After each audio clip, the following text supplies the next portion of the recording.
My parents disowned me and cut me out of their will because I'm not their biological child, but inheriting from a distant relative changed everything. Let us start from the beginning. My life changed dramatically when I was 14. Around this time, my mother decided to relax again, this time with a man whose previous marriage had produced a son. Jake, already 3 years older than me, was 17. Let's also admit that we didn't get along right away. The ink on their marriage certificate had hardly dried when the tension began to rise. At first, it was the tiny issues that arise when strangers are notified that they are suddenly family and brought together. Jake would leave dirty dishes in the sink, assuming they would clean themselves. Of course, I was the one who got a lecture from my mother or new stepfather about the kitchen mess. Alternatively, I would see my shampoo disappearing faster than usual, only to discover Jake with perfectly maintained hair that appeared to have resulted from using my favorite product. It was strange, but I felt upset by more than just Jake's antics. Tom, my stepfather, handled things in the same manner. I seemed to be the problem whenever things went wrong. He'd think I was responsible without even asking. Then there was my mom. She was too focused on making this new family dynamic work to see what was happening.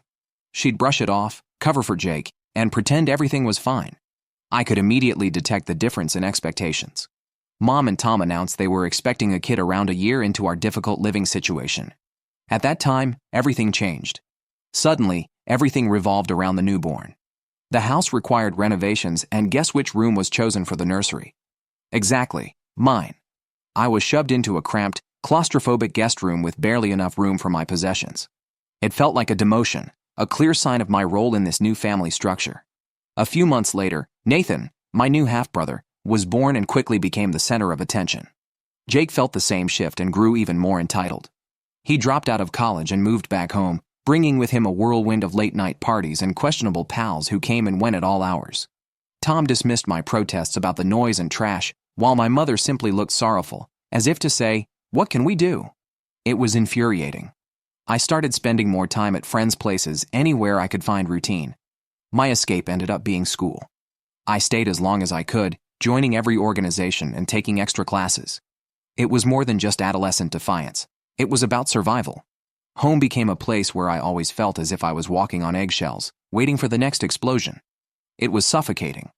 One evening stands vividly in my mind. I got home later than usual to find the house utterly still. A note on the refrigerator indicated that they had gone out to dinner, without me. I hadn't even been invited to this family supper. That note struck harder than I expected. I felt invisible, as if I did not truly belong. And it stung. Not shortly after my 18th birthday, everything almost broke. I felt Tom disliked me having any excuse to leave the house, despite the fact that I worked part-time. He repeatedly told me that it would jeopardize my academic progress. Then one evening, I returned home to discover my room utterly trashed.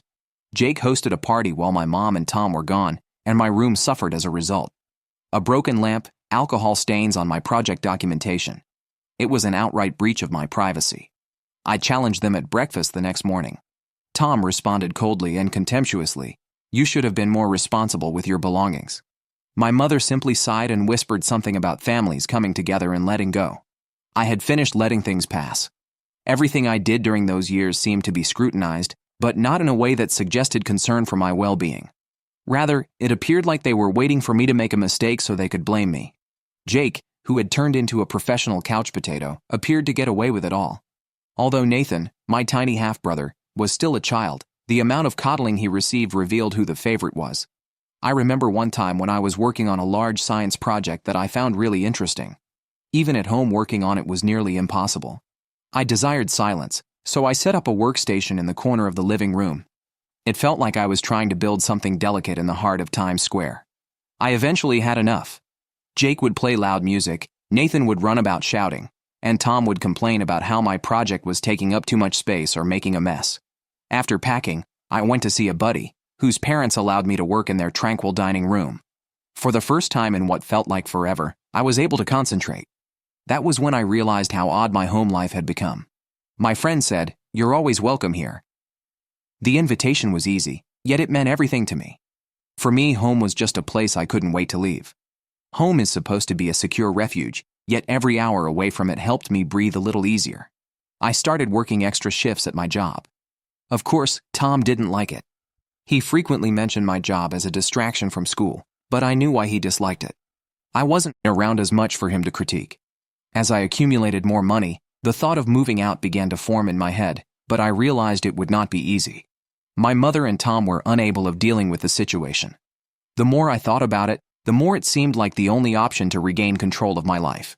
I was a ball of worry the day I decided to inform them I was leaving. I discovered a basic yet fairly priced apartment near my campus. From my part-time employment, I had saved enough to cover the first 3 months' rent. It wasn't a lot, but it was mine. The prospect of having my own life and space kept me focused. One evening, after dinner, I seated Tom and Mom at the kitchen table. With my heart pumping, I attempted to keep my voice calm. I looked them in the eyes and said, "I'm moving out." The room became silent, and I could feel the tension mounting. You could have heard a pin drop.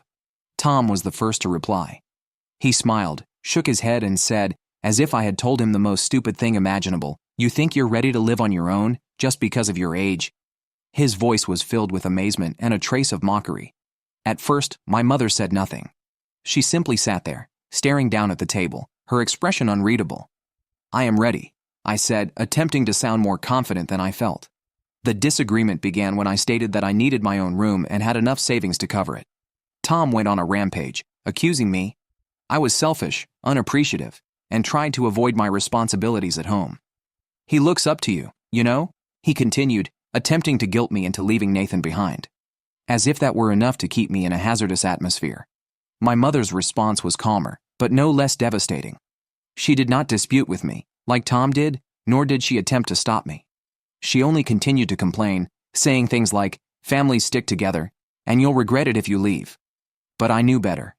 This was not about family. It was about control. I stayed put not because I just desired my own space, but because I needed it for my emotional and psychological well-being. I felt like an outsider in my supposed home. I was tired of being held accountable for things beyond my control and of attempting to fit into a family that had made it apparent that I was not actually a member of it. I spent the following few days preparing. Every item I packed into a box felt like a step closer to independence, even though it wasn't easy. My mother entered my room on the morning I was supposed to leave. I readied myself for another battle, but it never happened. Instead, she helped me pack discreetly. Our conversation was brief. She asked whether I needed extra boxes or offered to donate old utensils. We both appeared to be avoiding the actual concerns, making light talk to avoid admitting that this was the end of something. Later that day, when I locked the door to my new flat, I experienced an uncommon range of feelings, including relief, grief, excitement, and worry. I was now living completely on my own. It felt simultaneously liberated and terrible. The first few nights were the most challenging. The flat seemed overwhelmingly empty and quiet. I found myself longing even the disagreeable sounds of home, like Jake's loud music, Nathan running around, and Tom's incessant nagging. However, as the days passed into weeks, I grew to cherish the silence. For the first time in years, I could actually breathe. I no longer had to tiptoe around the house, worrying about Tom's mood swings or whether Jake had hosted another party. I could come and go as I liked, eat when I wanted, and sleep uninterrupted. It seemed like I was finally discovering who I was beyond the insanity of my family. A new type of freedom. Life rapidly found its groove. I balanced work, education, and maintaining my modest apartment. It was not flashy, but it was mine. My connection with my mother and Tom improved slightly after I moved out of their house. I kept my distance but saw them sometimes, which made things easier. Then, unexpectedly, I received a call from my mother. Her speech was muted and more light than normal. "Tom's been thinking about his will," she added, simply as if discussing the weather. "He wants to make sure everything is in order." I reacted hesitantly, not sure where this was going. After a pause, she said, "He has decided to include Jake and Nathan but not you. Because they are his biological children, he believes it is more rational." There it was. It stings. Although I hadn't expected much from Tom, seeing it stated so bluntly hurt me harder than I anticipated. It wasn't about the money, but about the message.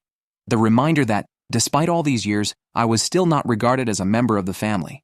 I forced myself to answer neutrally. "I understand." Mom, maybe sensing the hurt, hastily attempted to ease the impact. "You understand, this is just legal things. It doesn't impact our feelings for you, right?" Even if I didn't believe her, I allowed the conversation to divert to other issues. But the harm was already done. That night, I laid in bed, staring at the ceiling, with that familiar sense of not belonging gnawing at me. Part of me wanted to confront Tom, demand an explanation, or simply tell him how deeply it hurt. However, another part of me questioned the point. For years, that family had not felt like a part of me, so why should it matter now? I ultimately decided to back off. I reduced my visits, stayed busy with school and work, and spent more time cultivating relationships with people who actually appreciated me. Friends, instructors, and co-workers who loved me for who I was, not for what I could contribute or because we had once shared a home. These were the individuals that mattered. The anguish from Tom's will and years of feeling like an outsider began to recede. It wasn't an overnight metamorphosis, but the hatred subsided, though it would occasionally boil up, especially at family events, when I saw Jake and Nathan relishing in the spotlight. I began to realize that some things were beyond my control. I started establishing my own family and sense of belonging. A few months later, Tom recovered from his health scare and their lives resumed to normal. Then came the actual test. I was invited to a family dinner to celebrate Tom's recovery. I went out of responsibility, rather than choice. The evening was just as awkward as I expected. Tom talked about his recuperation. Everyone gushed about Nathan's newest academic accomplishments, and Jake boasted about a new job he had suddenly landed. I sat there relatively silent, and it was painfully obvious that I was the odd one out. However, this time it stung less. I had come to terms with my status in the family. I was the outsider, yet there were individuals in my life that cared for me for myself, not because of family obligations or shared DNA. I made an excuse about an early start and went after dinner. As I drove home, I felt a weight lifted from my shoulders. I'm good, I told myself, really good. I dealt with the emotional impact, faced the truth of my situation, and emerged stronger and more confident in myself than ever before. For the first time in years, I felt peaceful. But life had another surprise in store. Just when I thought I had finally achieved some calm and routine, everything turned upside down again. One afternoon, I got a call from a lawyer I'd never heard of. His tone was courteous and professional, but his voice had an almost apologetic aspect. "Am I speaking with Jessica Evans?" he inquired. "Yes, that's me," I explained, bewildered. "I'm calling about Margaret Evans, your great-aunt's estate," he explained, his tone slow and measured. "She passed away recently and named you as the sole beneficiary." For a little period, I fell silent. I couldn't recall Aunt Margaret. She was one of those distant relatives you'd hear about but never actually knew. She didn't have any children, and I faintly remembered my father mentioning her once or twice as someone who had helped raise him. I hadn't seen her in years, possibly since I was a tiny child. And now I'm being informed she's left everything to me. "I'm sorry for your loss," the lawyer said, breaking the stillness. She was a remarkable woman. Still absorbing his remarks, I blurted out a thank you. Then, half expecting it to be something simple, perhaps an old house or a few family heirlooms, I inquired, exactly what did she leave behind? "Your great-aunt was quite well off," he said. "Over the years, she made some excellent investments. The estate contains various properties, a significant stock portfolio, and a trust fund worth approximately $3 million. My heart halted for a moment. I sat there gripping my phone thinking, why me? We weren't very close. When I was younger, I paid her a few trips, but our relationship was never genuinely strong. My mind could not fully grasp it. The attorney then stated, "She left a letter for you. I will forward it together with the other documents." He noted that she went into greater detail regarding her decision. After we hung up, I sat there staring at my phone, trying to make sense of everything. Why did Aunt Margaret chose me to inherit everything? I scarcely know her. Was this some kind of mistake? The next few days were spent meeting with the attorney, signing paperwork, and discovering exactly what I had inherited. There were houses, stocks, and personal stuff in addition to the money. Aunt Margaret's letter, however, impacted me deeply. In it, she stated that she had always appreciated my independence and saw in me a reflection of herself at my age. She described me as determined, self-sufficient, and capable of creating a life on my own, qualities she thought she lacked when she was younger. She wanted to offer me the opportunity to spend her riches for something meaningful. It was overwhelming. Here was this relative I barely knew, who saw something in me that my own family hadn't noticed. She appreciated and chose me. My initial move was to purchase a tiny home. Though it wasn't lavish, it was mine and represented a new chapter in my life. Thinking about long-term financial security, I also bought a rental property and invested the leftover monies. I spoke with a financial expert to ensure that I made sound judgments. It seemed weird. In the course of a week, my life had entirely changed. I no longer had to scrape by or wonder how I would make ends meet. For the first time, I felt truly secure and free. However, freedom brought a new set of challenges. At first, I didn't notify anyone about the bequest, even my relatives. Given our tumultuous past, I knew the news would not be well received. I owe them nothing. But secrets have a way of getting out, and mine was no exception. It began with a cousin I hadn't seen in years, who heard about the inheritance through legal means. My mother found out before I did, and the rest of the family soon followed suit. The phone calls started almost immediately. First, my mother called in an unusually cheerful and inquisitive tone. She complimented me, then casually stated how difficult things had been financially for her and Tom. I sensed where the talk was going, and sure enough, the floodgates erupted. Tom called first, then Jake, and then some distant cousins I hadn't heard from in years. Each intimated, in their own way, that they needed a piece of my inheritance. Times are tough, they would say. My mother even commented, "You know how bad Tom's health has been," as if this explained their newfound interest in me. They all seemed to have forgotten about me, but only as a possible ATM. I was overwhelmed with requests for money, loans, and gifts. It felt like vultures were circling, waiting for their time to swoop down. I felt overwhelmed. For a brief period, I considered quitting up, questioning whether holding on to the bequest was selfish. But then I remembered all the years I'd spent feeling like an outsider in my own family, being blamed, discarded, and ignored. I had worked hard to earn whatever I had before this windfall. I had gotten it through college on my own without their help, and now that I had some stability, they wanted to take it away. When I was struggling, none of them volunteered to help. When my mother eventually inquired why I hadn't told her about the bequest sooner, I found the strength to reject the guilt and manipulation. I softly but firmly explained to her that our separation was both emotional and physical. I had been kept away, ignored, and alienated for years, as if I belonged nowhere in the family. This inheritance allowed me to live on my own, without relying on anybody else. It is my life, I assured her, and I must live it in my own manner. I apologize if this offends you, but right now I need to act in my best interests. The outcome of that conversation was worse than I could have predicted.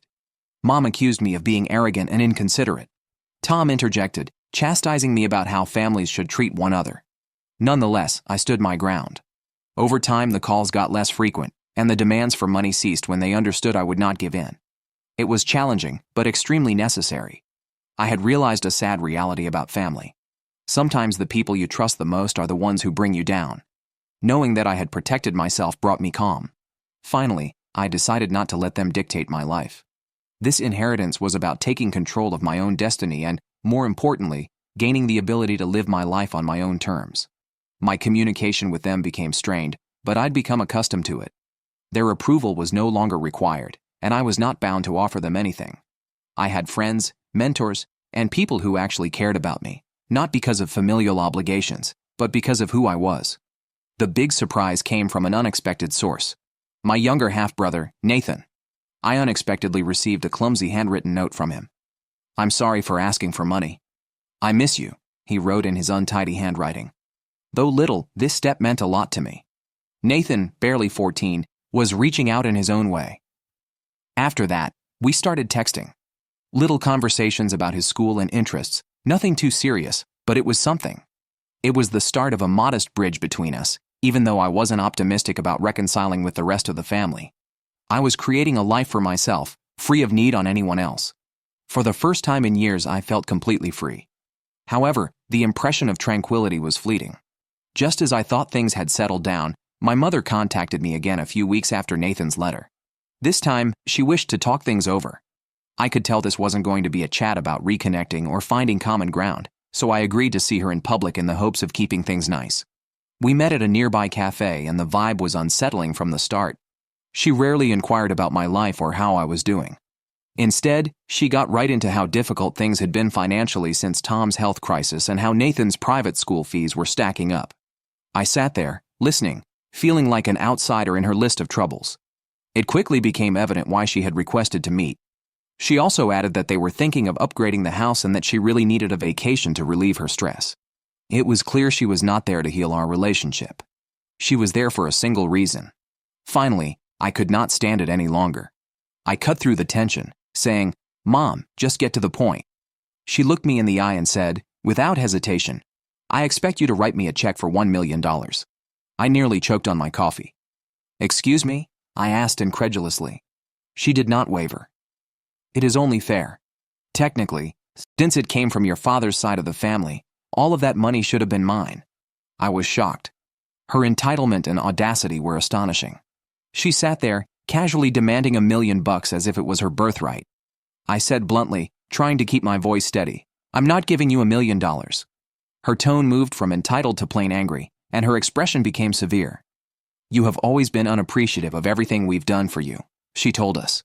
Her remarks painted me as a criminal for not turning her the money she claimed she was owed. Without turning back, I paid the money and left the cafe. It still surprises me that my own mother attempted to guilt me into giving her money to which she had no right. What followed was even worse. A few days later, my mother started circulating rumors. She informed everybody who would listen that I had stolen the inheritance, saying it was rightfully hers, and accused me of hoarding it out of greed. Suddenly, relatives I hadn't heard from in years began calling, either to support her or to pressure me into sharing the money. The hypocrisy was staggering, especially given that Tom had omitted me from his own will because I wasn't family. Even Tom got involved, writing me a long guilt-ridden text about how I needed to consider the family and make more inclusive decisions. I reacted in a single sentence. "You didn't include me in your will because I'm not family, remember?" That shut him off for a while. But the drama did not end there. Things got heated when I received an official-looking letter in the mail. To my amazement, my mother was suing me. Yes, you read that correctly. She was suing me for a share of the inheritance, claiming that as my father's widow, she was entitled to a large amount of the money. I was stunned. Was my own mother dragging me to court? I could not believe it. At first I was afraid, expecting a protracted and costly court battle. I called my attorney, who laughed after reading the letter. "This is a joke," he remarked, flinging the letter away. "The will is airtight." He next investigated the so-called attorney who had sent the letter. The phone number was disconnected, and the address on the letterhead was for a decrepit building under construction. It became evident that my mother and Tom had engaged a dodgy, most certainly fraudulent lawyer in a last-ditch attempt to terrify me into paying them money. While I was happy that the lawsuit was unfounded, I was also terribly disappointed. Their willingness to go to such lengths for my inheritance was surprising. They had tried guilt-tripping and manipulating me, and now they were making direct legal threats. I was done attempting to salvage any sort of relationship with them. I understood I needed some distance. After the legal jitters passed, the emotional toll hit me hard. I was exhausted, sleep-deprived, and the constant drama was affecting my mental health. That was when I realized I needed a vacation from everything. We decided to take a road trip after talking with some of our friends. Nothing extravagant, just a trip to a couple spots we'd always wanted to go but never got around to. It was just what I needed. Time to clear my mind, escape the chaos, and, most importantly, consider what I wanted for my future. As we began the road, I couldn't help but reflect on how much had changed in such a little period. A year ago, I was barely making it in a house that never felt like home. I now had financial security, my own home, and the freedom to make my own judgments without interference from others. It felt liberating, yet also bittersweet. Growing up, I looked to my mother and stepfather for guidance and encouragement. To me, family meant having someone who would always have your back, no matter what. But through it all, I learned a terrible lesson. Just because someone is family by blood does not guarantee they are there for you in the ways that matter.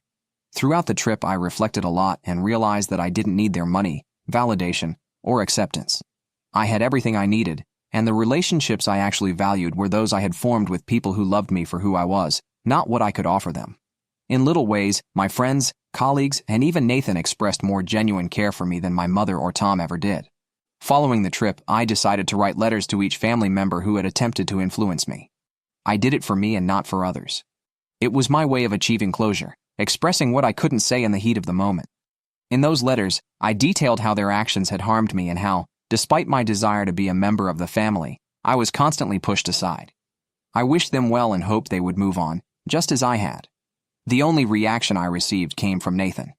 His letter was modest but sincere. "I appreciate you delivering the letter. I miss you. Let us get together sometime." It wasn't much, but it was the beginning. Nathan and I might one day develop something real, free of obligation or manipulation. As for the rest of the family, I had finally accepted that we were better off at a distance. The inheritance had served as a wake-up call. Not just a financial boon, but also a revelation about my true family. It wasn't the folks who raised me. It was those who supported me when I had nothing to offer but myself. Looking back, I don't have any regrets.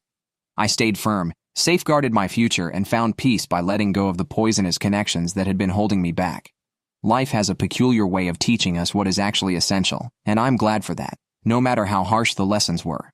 Sitting in my own home, surrounded by people who feel more like family than my actual relatives ever did, I know I'm precisely where I should be. Thank you for watching. If you haven't subscribed yet, please do so and hit the notification bell to stay updated with more shocking real-life stories happening around you.